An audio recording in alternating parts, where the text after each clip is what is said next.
Welcome back to clean news MP. चलिए देखते हैं मध्य प्रदेश की 25 फटाफट बड़ी खबरों को। इससे पहले आप न्यूज को कहां से देख रहे हैं, हमें कमेंट में बताना बिल्कुल ना भूलें। साथ ही हमारे फेसबुक पेज को भी फॉलो करें। फेसबुक पेज का लिंक डिस्क्रिप्शन में दिया गया है। मध्य प्रदेश में चुनाव के बाद होगी भर्ती। सामान्य प्रशासन विभाग ने खाली पदों की मांगी जानकारी। मध्य प्रदेश में विभाग और जिला स्तर पर रिक्त पदों की पूर्ति के लिए नगरीय निकाय चुनाव के बाद भर्ती प्रक्रिया शुरू होगी। इसके लिए सामान्य प्रशासन विभाग ने तैयारी प्रारंभ कर दी है। सभी विभागों को रिक्त पदों की वर्गवार जानकारी 15 दिन में देने के निर्देश दिए गए। उधर यह भी निर्णय लिया गया है कि दिव्यांगजनों को सीधी भर्ती के प्रथम श्रेणी के पदों पर 6% आरक्षण का लाभ दिया जाएगा। प्रदेश के विभिन्न विभाग में लगभग 1 लाख पद रिक्त हैं। इन्हें भरने की कार्य योजना बनाने के लिए सामान्य प्रशासन विभाग सभी विभागों को निर्देश दे चुका है। ग्वालियर में खुले सीएम राइज विद्यालय, अभी हिंदी माध्यम में करना होगी पढ़ाई। सरकारी विद्यालयों में शिक्षा के स्तर को सुधारने के लिए मुख्यमंत्री शिवराज सिंह चौहान ने सीएम राइज विद्यालय खोलने की योजना शुरू कर दी। इस योजना के तहत प्रदेश भर में 275 सीएम राइज विद्यालय खोले जाने हैं। ये सभी विद्यालय हिंदी व अंग्रेजी माध्यम के होंगे। लेकिन ग्वालियर जिले में खोले जा रहे 8 सीएम राइज विद्यालयों में से 4 हिंदी माध्यम के हैं।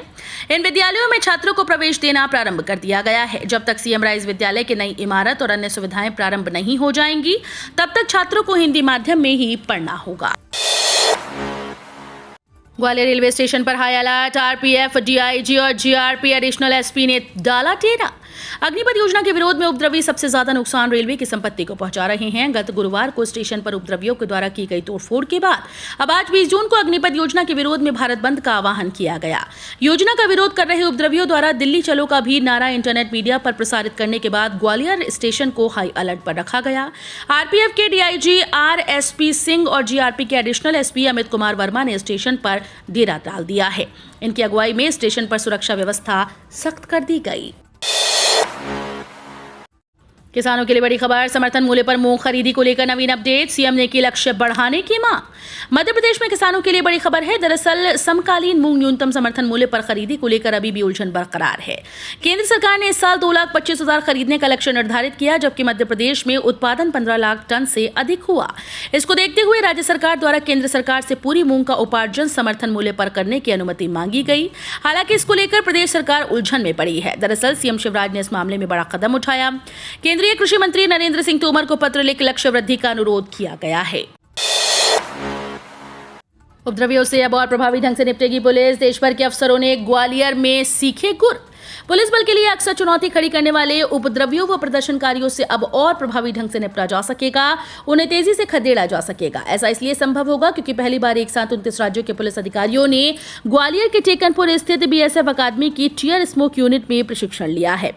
अश्रु गैस से जुड़ी नई तकनीक सीखी है। अभी तक 10 से अधिक राज्यों की पुलिस इस इकाई के उत्पादों का उपयोग ही नहीं कर रही थी। जो राज्यों की पुलिस पहले से अश्रु गैस इकाई के उत्पाद उपयोग कर रही थी, उन्हें इस बार प्रभावी उपयोग का विशेष प्रशिक्षण दिया गया है।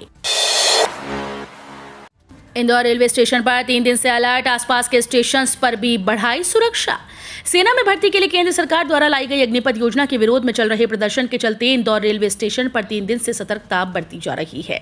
सुरक्षा इतनी सख्त है कि युवा यात्रियों का समूह दिखने पर ही अलर्ट मोड पर आ जाता है। हालांकि मुख्य स्टेशन पर कोई प्रदर्शन अब तक नहीं हुआ। इंदौर के साथ आसपास के छोटे स्टेशन पर भी सुरक्षा बढ़ा दी गई। 2 दिन पहले उन्मादी युवाओं की भीड़ ने लक्ष्मीबाई नगर स्टेशन पर अचानक से धावा बोल दिया। प्रदर्शनकारी लक्ष्मीबाई नगर स्टेशन के यहां पटरी पर आ गए थे। इस दौरान उन्होंने इंदौर दौड़ एक्सप्रेस के एसी कोच पर पथराव कर दिया था और उसके कांच फोड़ दिए थे। भोपाल मेमोरियल अस्पताल में एमबीबीएस की पढ़ाई शुरू होगी। भोपाल के कान के पीड़ितों को इलाज देने वाला Bhopal memorial and research centre में जल्दी एमबीबीएस की पढ़ाई शुरू होगी। केंद्रीय स्वास्थ्य मंत्री डॉक्टर मनसुख मंडाविया ने रविवार को घोषणा की है। उन्होंने पूर्व से चल रहे पीजी कक्षाओं का विस्तार किया जाएगा। केंद्रीय मंत्री भोपाल प्रवास पर हैं। इसी दौरान वो दोपहर करीब 3 बजे अस्पताल का निरीक्षण करने पहुंचे थे। उन्होंने भोपाल गैस कांड में मारे गए लोगों को श्रद्धांजलि अर्पित करने के बाद निरीक्षण किया, जिसमें मरीजों को दी जाने वाली सुविधाओं का जायजा लिया। इसी दौरान उन्होंने मेडिकल कॉलेज बनाने की घोषणा की थी।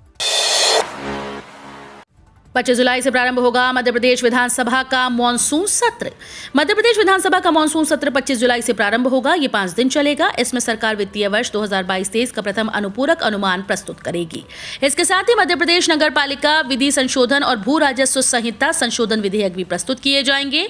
प्रदेश में त्रिस्तरीय पंचायत और नगरीय निकाय के चुनाव की प्रक्रिया 18 जुलाई को पूरी हो जाएगी। इसके 1 सप्ताह बाद विधानसभा का मॉनसून सत्र प्रारंभ होगा। मध्य प्रदेश में मानसून की झमाझम बारिश के लिए अभी और इंतजार। 3 दिन से खंडवा में थमा मानसून आगे बढ़ा है। रविवार को इंदौर, जबलपुर सहित 17 जिलों में मानसून प्रवेश कर गया। मौसम विज्ञानियों के मुताबिक भले ही मानसून प्रदेश में छाने लगा, लेकिन झमाझम वर्षा के लिए लोगों को अभी 1 सप्ताह तक इंतजार करना पड़ सकता है। इसकी वजह बंगाल की खाड़ी और अरब सागर में किसी प्रभावी मौसम प्रणाली का सक्रिय न होना है। उधर रविवार को सुबह 8:30 बजे से शाम 5:30 बजे तक मलाज खंड में 17, गुना में 15, ग्वालियर में 13.5, सिवनी में 11, दमोह में 7, धार में 3, छिंदवाड़ा में 2, उज्जैन में 1 मिलीमीटर वर्षा हुई। इंदौर में बूंदाबांदी हुई। प्रवेश नीति 2022-23 जारी। कक्षा 9वीं में प्रवेश सहित 10वीं परीक्षा फॉर्म संबंधित नियम में संशोधन। मध्य प्रदेश माध्यमिक शिक्षा मंडल के द्वारा स्कूल में शामिल होने वाले छात्रों के लिए नई अपडेट सामने आई। दरअसल एमपी स्कूल प्रवेश नीति 2022-23 तक जारी कर दिया गया है, जिसके बाद अब कक्षा 9वीं में नामांकन की प्रक्रिया 15 जुलाई से शुरू होगी। वहीं नामांकन 30 सितंबर तक हो सकेगा। 9वीं में नामांकन के आधार पर छात्र 10वीं की परीक्षा का फॉर्म 15 जुलाई से 30 सितंबर तक के बीच भर सकेंगे। सीएम शिवराज की केंद्रीय मंत्री मनसुख मांडविया से मुलाकात। योजना पर अंतरिम प्रतिवेदन तैयार। एमपी को पूर्ण सहयोग का वादा। मध्य प्रदेश में स्वास्थ्य सेवा को सुधारने के लिए कई बड़े कदम उठाए जा रहे हैं। इसी बीच मध्य प्रदेश सरकार के द्वारा आयुष्मान भारत योजना पर मध्य प्रदेश का अंतरिम प्रतिवेदन तैयार कर लिया गया है। वहीं जल्दी इसकी रिपोर्ट सरकार को सौंपी जाएगी। इस बीच आज मध्य प्रदेश में केंद्रीय स्वास्थ्य मंत्री मनसुख मांडविया ने सीएम हाउस में मुख्यमंत्री शिवराज सिंह चौहान से मुलाकात की। इस दौरान केंद्रीय स्वास्थ्य मंत्री मनसुख मांडविया ने मध्य प्रदेश को चिकित्सा और स्वास्थ्य क्षेत्र में पूर्ण सहयोग देने की बात कही। भोपाल के वन विहार में चट्टानों में 500 फीट बोरिंग कर भूजल स्तर बढ़ाने की कवायद। राजधानी में शहर के बीच स्थित अपनी तरह के अनूठे राष्ट्रीय उद्यान वन विहार में जल संरक्षण का विशिष्ट तरीके को अपनाए जाने की तैयारी है। क्षेत्रों की छतों में लगने वाले रूफ टावर हार्वेस्टिंग सिस्टम को आगे बढ़ाकर उद्यान में सरफेस वाटर हार्वेस्टिंग सिस्टम लगने जा रहा है। अपने तरीके से इस अनूठे प्रयोग से सतह के जल को एकत्र कर उसे चट्टानों के बीच की पॉकेट्स में संग्रहित किया जाएगा। इसके लिए उद्यान में स्थित चट्टानों में 1500 फीट की टेलीस्कोपिक बोरिंग के संग्रहण स्तर तक जल पहुंचाने वाले क्रैक्स बनाने की योजना बन गई है। इस साल के अंत तक ईएसआई योजना को पूरे देश में लागू किया जाएगा, सरकार का बयान। श्रम और रोजगार मंत्री भूपेंद्र यादव की अध्यक्षता में बीते दिन को हुई ईएसआईसी की 188वीं बैठक में देश भर में चिकित्सा सुविधा और सेवा आपूर्ति तंत्र का विस्तार करने का फैसला किया गया। बैठक में ईएसआई योजना को इस साल के अंत तक पूरे देश में लागू करने का निर्णय किया गया। श्रम मंत्रालय ने बयान में कहा कि इस साल के अंत तक ईएसआई योजना के तहत आंशिक रूप से आने वाले और अभी तक इसके तहत न आने वाले सभी जिलों को इस योजना के दायरे में लाया जाएगा। कांग्रेस की गाड़ी निकल चुकी है, अब प्लेटफॉर्म खाली है। मध्य प्रदेश के चिकित्सा शिक्षा मंत्री विश्वास सारंग ने दिग्विजय सिंह पर तंज कसा है। उन्होंने कहा कि मुख्यमंत्री रहते हुए मध्य प्रदेश की सरकार का दिग्विजय सिंह का बंटाधार किया गया था। दिग्विजय समर्थक और कांग्रेस प्रत्याशी विभा पटेल दिग्विजय की तर्ज पर नगर निगम में बंटाधार कर चुकी हैं। भोपाल की जनता को ये याद है, इसलिए दिग्विजय सिंह भाग रहे हैं। कमलनाथ बैठक करें, दौरा करें या कुछ भी करें, अब गाड़ी निकल चुकी है। कांग्रेस के लिए प्लेटफॉर्म खाली है, उसे मध्य प्रदेश की जनता ने नकार दिया है। अग्निपथ योजना के खिलाफ कांग्रेस का सत्याग्रह। जंतर मंतर पर प्रियंका समेत कई दिग्गज नेता मौजूद। एक तरफ तो आर्मी में भर्ती खुलवाने के लिए साल भर से आंदोलन छिड़ा हुआ था। अब जब स्कीम लॉन्च हुई तो उसके विरोध में आज कांग्रेस ने जंतर मंतर पर इस योजना के खिलाफ सत्याग्रह कर विरोध जताया।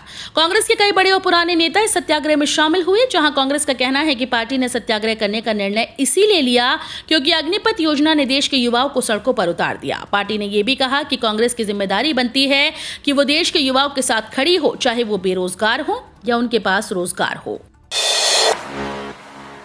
शासकीय कर्मचारियों के लिए वित्त मंत्रालय ने जारी किए नवीन दिशा निर्देश, पालन करना अनिवार्य होगा।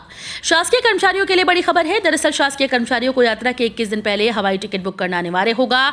इस संबंध में आदेश जारी कर दिए गए। जारी निर्देश के मुताबिक वित्त मंत्रालय ने सभी शासकीय कर्मचारियों को महत्वपूर्ण अपडेट दिया। साथ ही जारी निर्देश का पालन करना अनिवार्य होगा। बता दें कि खर्च में कटौती के लिए नियम तैयार किए गए हैं। मध्य प्रदेश कांग्रेस अध्यक्ष कमलनाथ ने निकाय चुनाव को बताया विधानसभा का सेमीफाइनल। नगरीय निकाय चुनाव 2023 में होने वाले विधानसभा चुनाव का सेमीफाइनल है। इसके परिणाम के आधार पर विधायक और विधानसभा चुनाव लड़ने के दावेदारों का रिपोर्ट कार्ड तैयार होगा, इसलिए कोई कसर न छोड़ें। जिन विधायक या पदाधिकारियों ने टिकट दिलाया है वे प्रत्याशी को जिताने के लिए एकजुटता के साथ चुनावी मोर्चा संभालें। इंटरनेट मीडिया के इस दौर में कोई भी बात छुप नहीं सकती। कई जगह से शिकायतें आ रही हैं। यदि कोई भितरघात कर रहा है तो उसकी रिपोर्ट जरूर दें। ये बात प्रदेश कांग्रेस अध्यक्ष कमलनाथ ने रविवार को जिला और संभाग प्रभारियों की बैठक में कही। 10वीं-12वीं टर्म 2 रिजल्ट पर बड़ी अपडेट इस दिन जारी होंगे। जाने वेटेज दस्तावेज पर नई अपडेट। सीबीएसई के छात्रों के लिए जल्दी 10वीं-12वीं की टर्म 2 परीक्षा परिणाम की घोषणा की जाएगी। इसके लिए बड़ी अपडेट सामने आई है। केंद्रीय माध्यमिक शिक्षा बोर्ड जल्दी कक्षा 10वीं और 12वीं के छात्रों के लिए टर्म 2 परीक्षा परिणाम घोषित कर सकता है। विभिन्न मीडिया रिपोर्ट्स के अनुसार सीबीएसई बोर्ड के परिणाम 2022 जून के अंत या जुलाई के पहले सप्ताह तक जारी होने की उम्मीद है। दूसरी ओर बोर्ड ने अभी तक इस तरह की कोई आधिकारिक घोषणा नहीं की। कक्षा 10वीं और 12वीं के लिए सीबीएसई बोर्ड परिणाम 2022 आधिकारिक वेबसाइट cbse.nic.in और cbsresults.nic.in पर घोषित किया जाएगा। इंडिया पोस्ट खाता धारकों के लिए खुशखबरी, व्हाट्सएप पर जल्द ही मिलेगी ये सुविधा। भारत सरकार ने इंडिया पोस्ट पेमेंट बैंक और व्हाट्सएप के बीच टाई अप करने की तैयारी कर ली है। इससे अब पोस्ट बैंक में अकाउंट खुलवाने वाले उपयोगकर्ताओं को बैंकिंग और फाइनेंशियल सर्विस व्हाट्सएप के माध्यम से उपलब्ध करवाई जाएगी। रिपोर्ट के अनुसार सरकार इसके जरिए कस्टमर को बेहतर सर्विस देगी। डिजिटलाइजेशन को बढ़ावा देने के लिए इंडिया पोस्ट और व्हाट्सएप के बीच पार्टनरशिप जल्द हो सकती है। इससे बैंक कस्टमर्स को बेहतर सुविधा मिल पाएगी और बेसिक कॉमर्स के लिए उपयोगकर्ताओं को ब्रांच जाने की जरूरत नहीं होगी। इस पार्टनरशिप के बाद ग्राहकों को अकाउंट बैलेंस चेक करने से लेकर नया बैंक अकाउंट खोलने तक के सारे ऑप्शन व्हाट्सएप पर मिल जाएंगे। अग्निपथ स्कीम, वायुसेना ने जारी की अग्निवीरों के लिए भर्ती की डिटेल। 30 दिन की छुट्टी के साथ 1 करोड़ का बीमा, कैंटीन की सुविधा भी। देश की सेना में सेवा देने के लिए लाई गई अग्निपथ स्कीम के तहत वायुसेना ने अग्निवीरों के लिए भर्ती की डिटेल अपनी वेबसाइट पर जारी कर दी। अग्निवीरों को 4 साल की सेवा के दौरान वायुसेना की ओर से कई सुविधाएं दी जाएंगी जो स्थायी सैनिकों को मिलती हैं। एयरफोर्स की वेबसाइट पर अपलोड की जानकारी के अनुसार अग्निवीरों को सैलरी के साथ hardship allowance, uniform allowance, canteen सुविधा और मेडिकल सुविधा भी मिलेगी। ये सभी सुविधाएं एक स्थायी सैनिक को भी मिलती हैं। वायुसेना में भर्ती होने के बाद अग्निवीरों की ट्रेनिंग सेना की जरूरतों के अनुसार होगी। अब इंदौर के लोग ऑनलाइन देख सकेंगे नर्मदा शिप्रा के जल की रियल टाइम गुणवत्ता। प्रदूषण नियंत्रण बोर्ड ने प्रदेश की जीवन रेखा नर्मदा और शिप्रा नदी में पानी की रियल टाइम गुणवत्ता बताने वाले स्टेशन लगाए हैं। इन उपकरणों के डेटा को वेबसाइट पर ऑनलाइन कर दिया गया। इससे लोग पहली बार पानी की गुणवत्ता और प्रदूषण की स्थिति देख सकेंगे। शहर के कबीट खेड़ी में मौजूद सीवरेज ट्रीटमेंट प्लांट में इस तरह के स्टेशन स्थापित किए जा रहे हैं। प्रदूषण नियंत्रण बोर्ड के अधिकारियों के अनुसार बोर्ड ने प्रदेश में नदियों की गुणवत्ता की मॉनिटरिंग के उद्देश्य से 10 स्थानों पर ऑनलाइन वाटर क्वालिटी स्टेशन की स्थापना की है। इसमें से 3 स्टेशन इंदौर व उज्जैन क्षेत्र में लगाए गए हैं। एलटीटी गोरखपुर के बीच दोफेरा चलेगी स्पेशल ट्रेन, भोपाल में भी रुकेगी। गर्मियों की छुट्टियां खत्म हो रही हैं, बच्चे नाना नानी के घरों से लौट रहे हैं। ऐसे में रेलवे विभाग यात्रियों की अधिक संख्या को देखते हुए एलटीटी गोरखपुर एलटीटी के मध्य 2 दोफेरा स्पेशल ट्रेन चलाएगा। ये ट्रेन भोपाल मंडल के इटारसी, रानी कमलापति और बीना स्टेशन पर हाल्ट लेकर गंतव्य को जाएगी। गाड़ी संख्या 02103 लोकमान्य तिलक टर्मिनस गोरखपुर विशेष ट्रेन 20 और 27 जून को एलटीटी स्टेशन से सुबह 5:15 बजे प्रस्थान कर शाम 5:10 पर इटारसी, 6:35 बजे रानी कमलापति स्टेशन आएगी। उम्मीदवारों के लिए जरूरी खबर, 28 जून से पहले करें आवेदन, जुलाई में होगी ये परीक्षा। एक तरफ मध्य प्रदेश लोक सेवा आयोग के द्वारा कल रविवार 19 जून को राज्य सेवा और वन सेवा प्रारंभिक परीक्षा 2021 आयोजित की जा रही है। वहीं दूसरी तरफ राज्य वन सेवा परीक्षा 2020 के लिए आवेदन की प्रक्रिया जारी है। इच्छुक और योग्य उम्मीदवार आधिकारिक वेबसाइट पर जाकर 28 जून तक आवेदन कर सकते हैं। ये परीक्षा आगामी 24 जुलाई 2022 को आयोजित की जाएगी। 4.75 लाख पेंशनर्स के लिए बड़ी खबर, पुरानी पेंशन डीआर हाइक पर नई अपडेट। मध्य प्रदेश के 4.25 लाख पेंशनर्स के लिए काम की खबर है। पेंशनर्स की 31% महंगाई राहत पर ताजा अपडेट सामने आई। एक तरफ पेंशनर्स ने सरकार को चेतावनी दे रखी है कि अगर जल्द से जल्द 17% डीआर का लाभ न दिया गया तो इसका अंजाम आगामी नगरीय निकाय और पंचायत चुनाव में भुगतना पड़ेगा। वहीं दूसरी तरफ पूर्व मुख्यमंत्री कमलनाथ ने शिवराज सरकार से पेंशनर्स को तत्काल 17% महंगाई राहत देने की मांग की। वायदा टूटने से सोना 200 और चांदी 600 रुपए नरम। अमेरिका में मुद्रास्फीति 41 साल की ऊंचाई पर पहुंच गई, जिसके कारण फेड की चिंता बढ़ गई। इस महंगाई को नियंत्रित करने के लिए फेड द्वारा ब्याज दरों में आक्रामक वृद्धि और बैलेंस शीट कटौती का रुख अपनाया गया। आक्रामक मौद्रिक नीति का असर अमेरिका से जारी होने वाले आर्थिक आंकड़ों में स्पष्ट दिखाई देने लगा है। नतीजा सोने और चांदी की कीमतों को निचले स्तरों पर सपोर्ट है। घरेलू वायदा बाजार में सोना 1% और चांदी में 0.40% की गिरावट रही। हालांकि सोने की कीमतें निचले स्तरों से सुधरकर 51,100 रुपए प्रति 10 ग्राम और चांदी के भाव 61,700 रुपए प्रति किलो पर कारोबार करते दिखे। तो ये थी आज की 25 फटाफट बड़ी खबरें। अगर आपको न्यूज पसंद आई हो तो वीडियो को लाइक और शेयर जरूर करें। धन्यवाद।